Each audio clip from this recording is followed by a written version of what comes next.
everyone kept telling me, you have to learn French. And I kept telling them, I'm trying, but it wasn't happening. French is like learning to draw. It's so frustrating. You're building yourself a brick wall and then you're tapping your head on it. Vogue commissioned me to paint a hot dog with Oreos on top.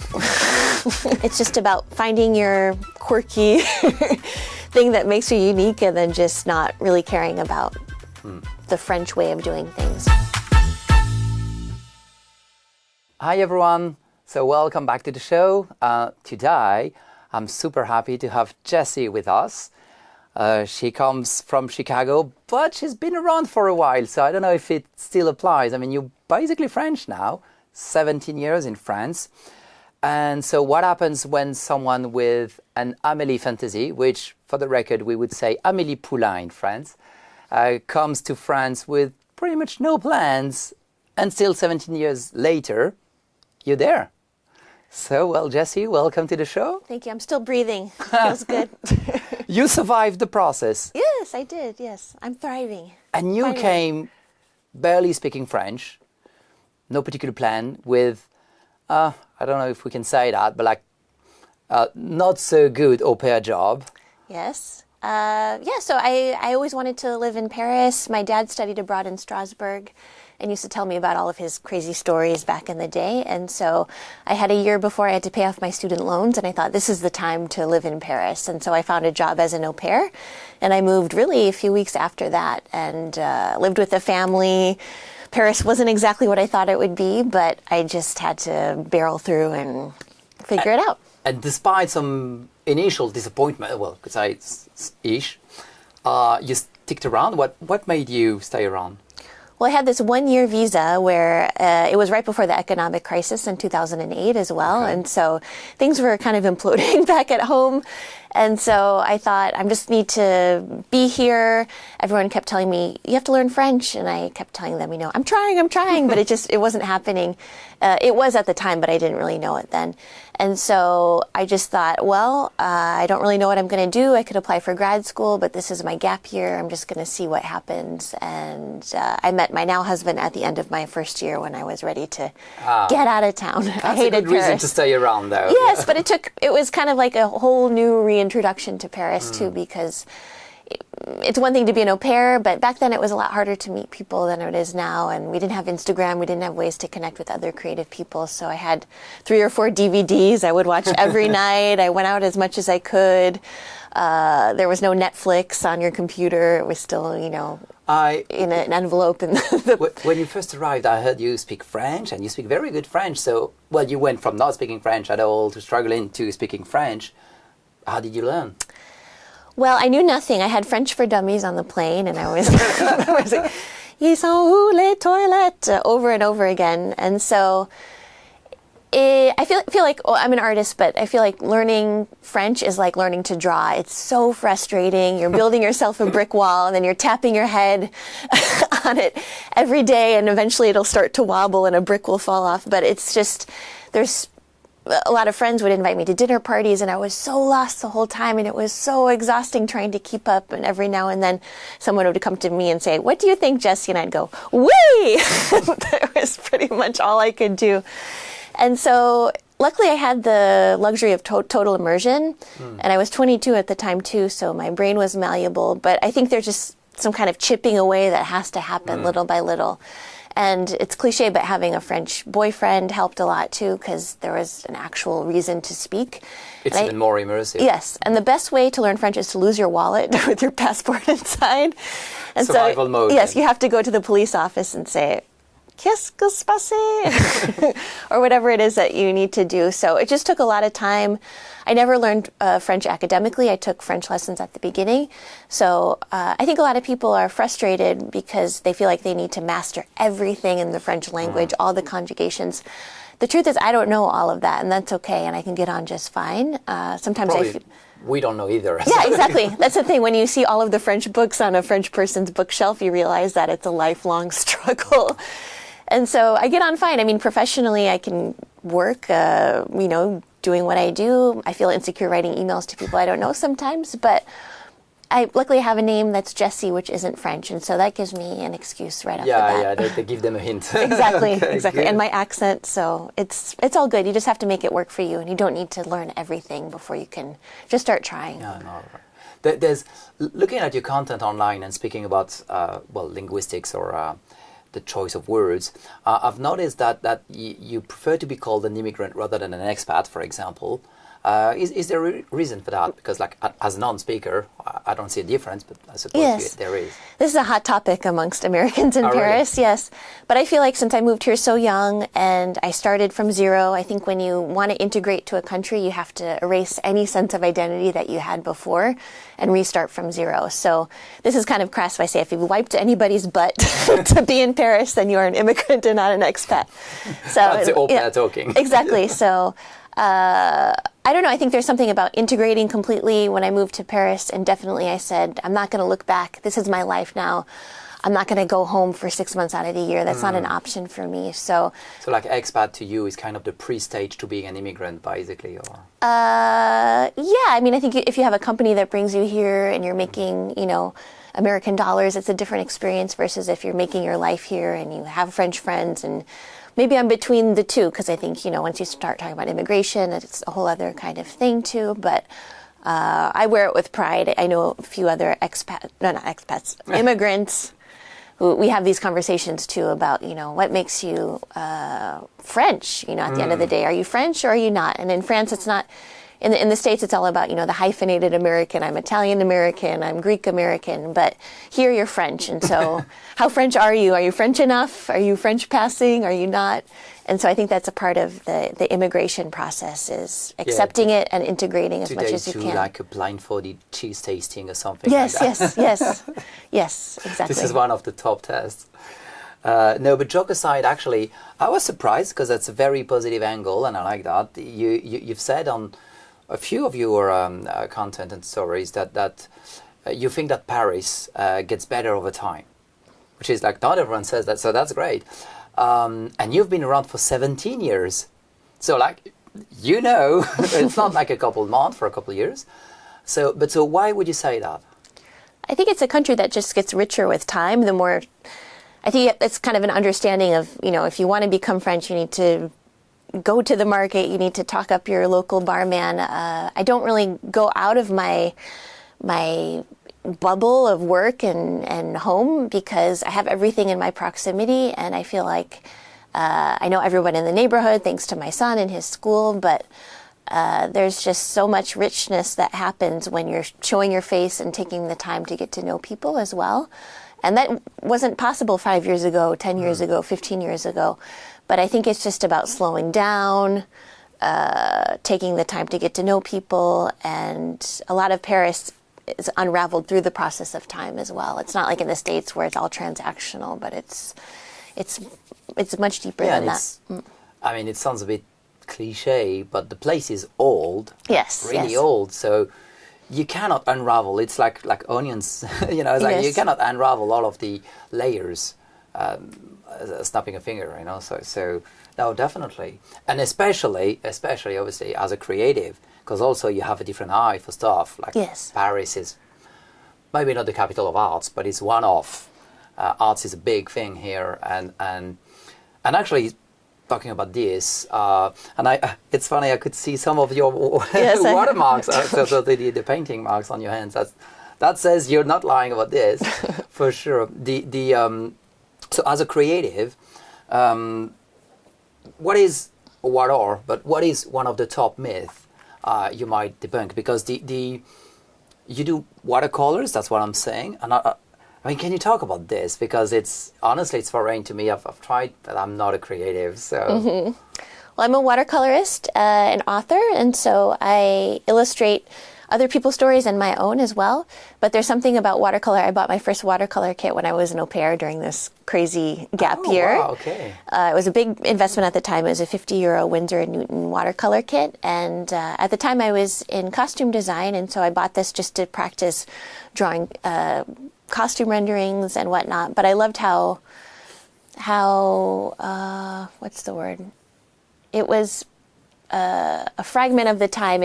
Watercolor is, you're forced to be in the present. So you have maybe 1 minute where the first layer is dry and you can keep adding and you can't take away. So I think I was, very anxious at the time, but watercolor helped me to be in the moment.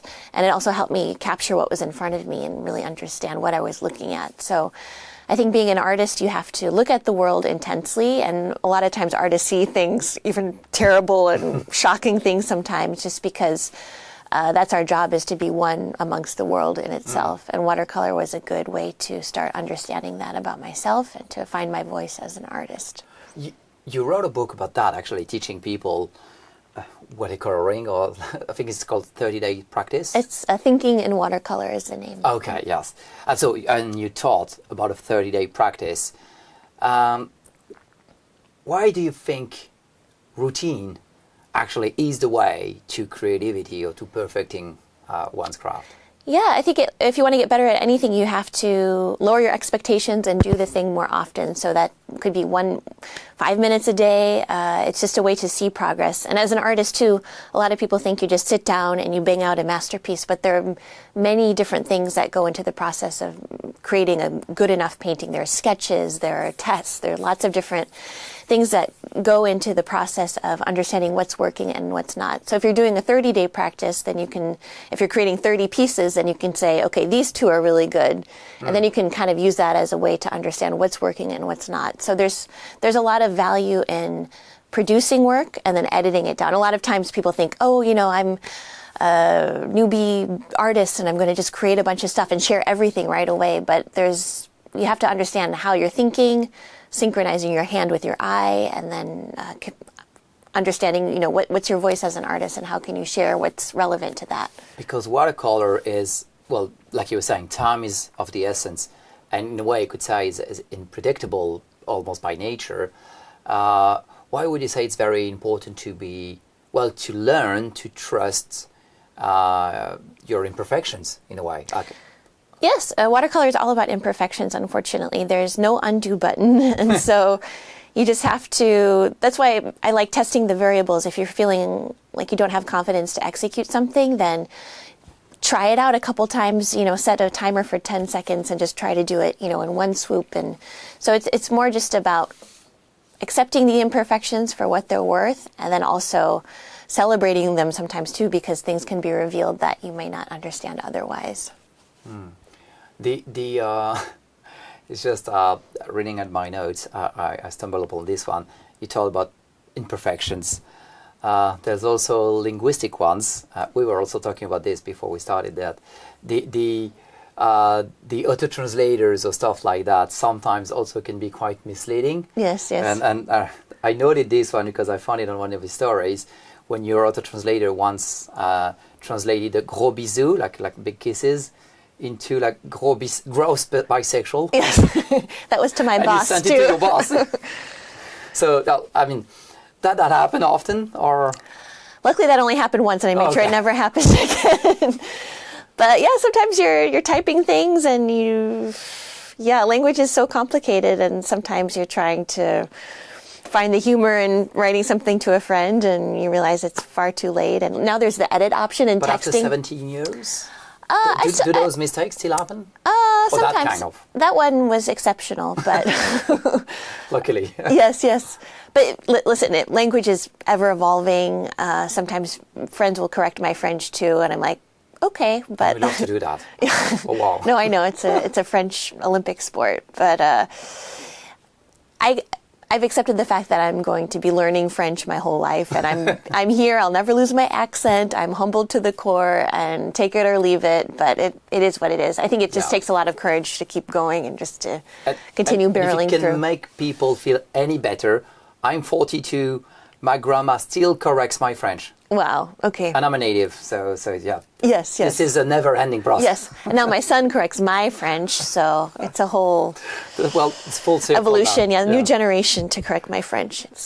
But back to the creative work, you've also done some creative works for quite big magazines like Vogue, the New York Times, Cartier. Is there a particular brief that made you think like, wow, actually someone's paying me for that? Yeah, there have been a few. One morning I got an email and I gasped. I said, I woke up my husband, and Vogue commissioned me to paint a hot dog with Oreos on top. That was the brief. Yeah, that was the brief. And I thought, this is the biggest moment of my life. And I'm also drawing an Oreo with a hot dog with Oreos on top. So it was absurd, but I thought, you know what, if anyone is up for this job, it is me. And it's... That's, wow. So... I guess that goes with being a creative, that could be very creative on both ends, actually. Yes. But I mean, as an artist, your job is always not to deliver to the brief, but it's about finding visual solutions. So it's, even if the brief is crazy or tame, you always have to think about the craziest idea you can, and then also just take it down a notch as well. Your, stories, they make me think of, we talk a lot about the American dream. I mean, at least in France, and I suppose in the US, obviously. But in a way, France has some potential too, because you're the embodiment of that. You moved to France with no clear path, like a low-end job, not speaking French, and now you're the girl who's, you're the kind of person who is publishing on Vogue or creating contents for those, big names out there. What would you say to someone who is looking or contemplating the idea of moving to France, but might be thinking, oh, it's not the right time? Well, there never is a right time at the end of the day. And looping back to the immigrant versus the expat experience, I think, moving to Paris is not for everybody, but if you really want to make it work for you in the way that I did, you have to integrate. You have to understand the culture. You have to put yourself out there. You have to embarrass yourself. It's not just about showing up and thinking that you're going to make a splash when you walk into the room. And we were going to love it, though. Yes, usually we love expats or immigrants. Yes. Yeah. There's the surface level enjoyment or the gentrifying of, the American in Paris experience. But I think if you really want to make it your own and you want to create interesting opportunities, you have to learn French.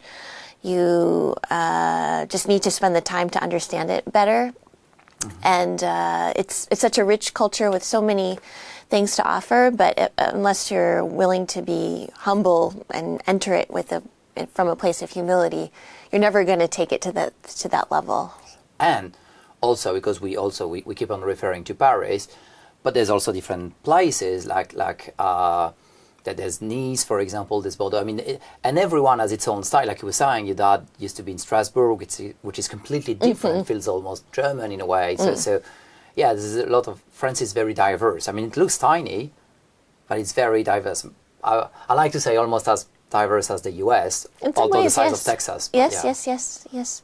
So geography-wise too, it's such a rich country to visit. There's so many things beyond Paris, and so it's worth checking out. And even just meeting very kind people in other regions is always a worthwhile experience. That's why it's not just about Paris. Like Picasso ended his life in the southeast of France, like on the Riviera in Antibes near Nice. So culture is also everywhere.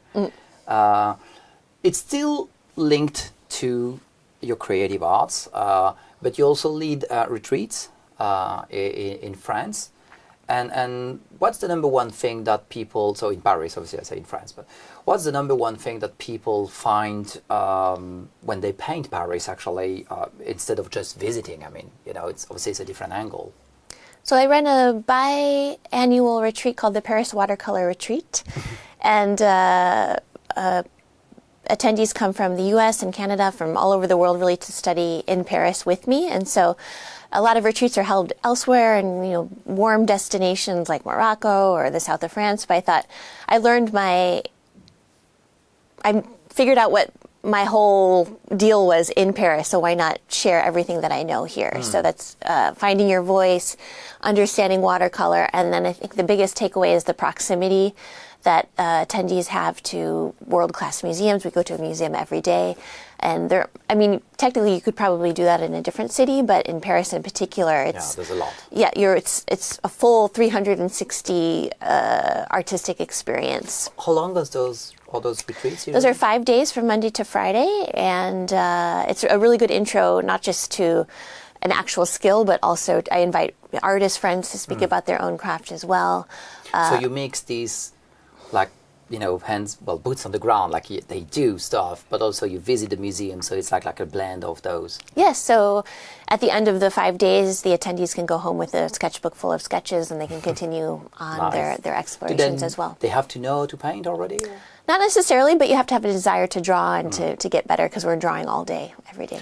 Actually, do you think artists in general should need some sort of a formal training at some point? I think there's it's a good question. You could go to get an MFA, which is a Master of Fine Art, which is expensive, but either you do that or you have to commit to getting better at whatever it is that you're doing. So I didn't get an MFA, but my early years in Paris, I decided I wanted to be an illustrator, so I was drawing every day. I was producing a lot of work. I was figuring out what was working and what wasn't. And so you do have to spend the time to get better, to understand who you are as an artist, and also to start creating work that's interesting. And that just takes time, and you have to trust the process as well. Yeah, same. But in a way, because, well, again, you're the embodiment of that, being self-taught is kind of a new superpower, especially in nowadays world with access to, well, a lot of tools that didn't exist like 20 or 30 years ago.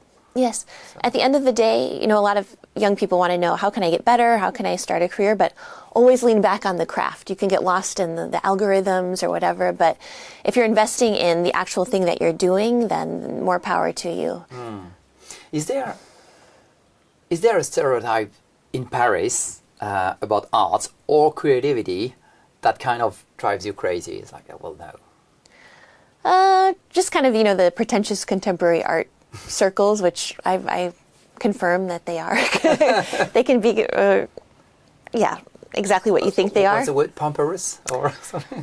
Just exactly. Something like that? Yes, but I mean, with what I do, I don't really overlap with those kinds of circles either, but there's not just one kind of, creative type circle in Paris. It's No, I mean, there's, artists, it's a broad range. It goes from people who's like barely, like almost living in the streets to like those posh artists. Yes, exactly. It's completely different circles. Yeah, but the great thing about Paris is there's a lot of cultural literacy too. So in the States, when I say I'm an artist, or if I see family and friends, they always say, I like your art, and they don't say anything else, which is fine. But in Paris, you can talk about, the exhibitions you've been to, and people have seen the same movies, and there's much more dialogue and continual exchanges about the kinds of things that I like. And art itself, yes. Like that, at least that was my experience, and I think it's still valid.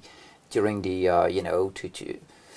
all the way up to college, basically, we're being taught about arts, about books and famous writers and architecture. Yeah, all of that is part of the education, and it's very, well, we're being taught it's very important. So obviously, growing up, it is very important then, you don't, I mean, we'll get back to this, but you also do you're very creative. You do different stuff, like you do stand-up. How did you get into that? Well, I studied theater in school, and I kind of put that on the back burner because I moved to Paris and I wasn't able to do that here. And so about 3 years ago, I had double pink eye, I had long COVID. I was just kind of miserable in my life and had a small kid at home. And something deep inside me just said, you should do stand-up comedy. That's the secret to getting out of this. And so I signed up for an open mic. I have a good friend who's a comedian, and I told her about this urge. French, English? Well, I started in English. She said, you can do it, but you just need jokes. So I wrote 5 minutes of jokes, they were light jokes at the time. But I signed up for an open mic. Actually, Paris has a very thriving and interesting English language stand-up scene. I've interviewed a few people. Okay. Like English speakers, who do English-speaking stand-up or comedy. Yes, and all of Europe, actually, the English scene is exploding because a lot of people are moving here from the States and elsewhere. And so something just clicked within me, and it's kind of always where I wanted to be, was on the stage, but for, whatever reason, it wasn't an option. But I think it's really important to have some kind of creative outlet that's not your actual creative job. So for me, it's helped me a lot with my writing. It's helped me with my self-confidence. These kinds of things now don't even faze me. I just show up and I don't know, I can communicate better, and it's just fun, and it's a way to hang out with friends and to just be engaged on another level. So I know it sounds crazy, but create, I like to think that you have to be a bit crazy to be a creative, but for me, I'm saying this in a positive way, in a good way, because otherwise, like, if you like everyone, you're not creative. That Yes, by definition, exactly. you have to think out of the box. Yes, yes. But I think there was something too about it that was really fulfilling because, you know, speaking French all the time, luckily I'm fluent in French, but going back to my native tongue and saying like, okay, I've got the power now, Yeah. which was really, really cool. Obviously, to find. it's always easier Yes. to speak in your native tongue. Yes, yes. Yeah. And also, because you mentioned comedy, it just made me think about this. Obviously, most of you speaking or watching are probably English speakers, at least as a native language. And this one is a false friend, because a comedian, a comédien in French, is actually an actor. That's true. I make that And- mistake still to this day. Yeah, Yes. and well, to say an humorist, an humorist is one who's doing comedy, if we were to translate. So this one is really confusing for those coming from, because a lot of the time I've been told, no, but you put down that I'm a comedian. I'm not. I'm an actor. Yes, I was like, yes. oh well, no, comedian is an actor, isn't it? I said, no, apparently not in English. So this That's one is true. very confusing. Although this is typically French, isn't it? Like we like to make things confusing. Otherwise, it's not funny. That's true. And what's the most, because you mentioned the creative briefs that sometimes can be a bit like make you gasp. So is there also an unexpected place in Paris that you've turned into art, like, and you wouldn't have thought, well, okay, I'm going to do that someday? I think, you know, for me, my whole thing since moving here, really, I don't think it's changed too much from where I began and where I am currently is, obviously I love Paris more than I did at the beginning, but just saying, okay, what is this city all about? What are the ways you can flip it on its head and say it's not just what you think it is and the beauty and all of these things, but, you know, maybe you're trying to illustrate the old world funk or the pigeons or the unsavory things too, or just understanding the experience, not just with the rose-colored glasses, but, you know, so what? So what? Boy, you know, why am I still here? How am I trying to make sense out of all of it too? So just revisiting what we know and just trying to extract something fresh or interesting from it. Yeah, it's and it's funny because, well, in a way, it's one of those main differences culturally, like you were saying, like in the US, people would say, "I like your art," and it's kind of like the end of the conversation. But in Paris, or actually in France, there's a different approach. Is there something you think the rest of the world, let's say at least the US, could learn from that kind of different mindset, at least about art? Well, I think one of the reasons I wanted to come to Paris was just because in the States, I studied art at a university, and I always felt like art was always, people were taking art classes because they just needed to take the class. They didn't really understand the value of it. And so I felt like in France, there was more, once again, the cultural literacy, but also celebration of the arts and the value of it as well. So I think moving here was a testament to that, and just feeling like, okay, this is the place where I need to be, and I'm going to figure it out and make the work that I want. Creatively speaking, you sound very French, because you're very diverse in your arts, which is usually like, creative people, at least in France, would be like that. And so if you had to sum it up, so would you see yourself as a painter or like watercolor? I mean, what do you call yourself? What would you say you do?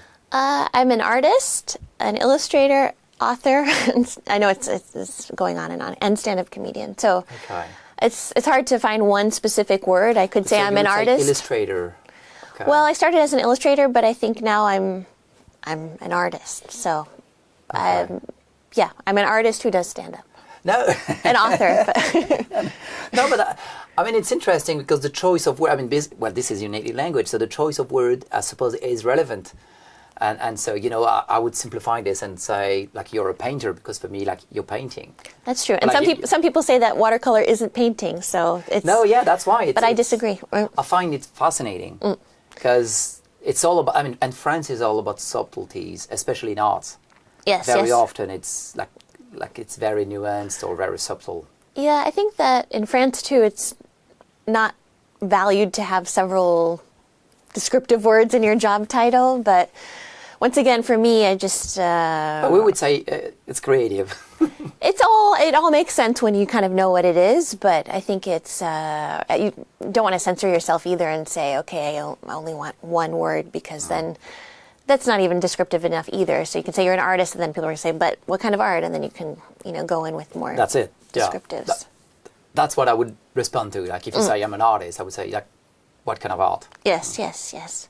So once again, it's just about finding your quirky thing that makes you unique, and then just not really caring about the French way of doing things, because if you do that, you're going to censor a lot of potential as well. Oh, well, that's very insightful. I mean, I've learned a lot about, well, at least your stuff, but arts in general, because, well, watercolor, like you were saying, is a particular craft within a craft. Well, Jessie, thank you so much for coming today and enlightening me, at least, with your, and hopefully the audience, but with your craft. Before we wrap it all up, if people want to follow up with you or get in touch, where can they find you? Where can they follow you? Well, my Instagram is Jessie Canellis Weiner. I have a website too, jessiecanellisweiner.net, and a Substack where I write weekly called Livy on Watercolor. And I'm hosting 2 retreats this year, one in June, July, and the other one in November. But spots are almost full, so if you're interested. 2026. 2026. Yeah. We are 2026, yes. Yeah. So we're going to share the links in the description for those interested. And also my book, Thinking in Watercolor with Artisan Books, is a great way to understand my methods and ways of finding your voice as a beginner artist. Brilliant. Good stuff. So we're going to put all of that in the description below. Thank you all for watching. Thank you so much, Jessie, for coming today. Thank you so much. Thank you so much. See you soon.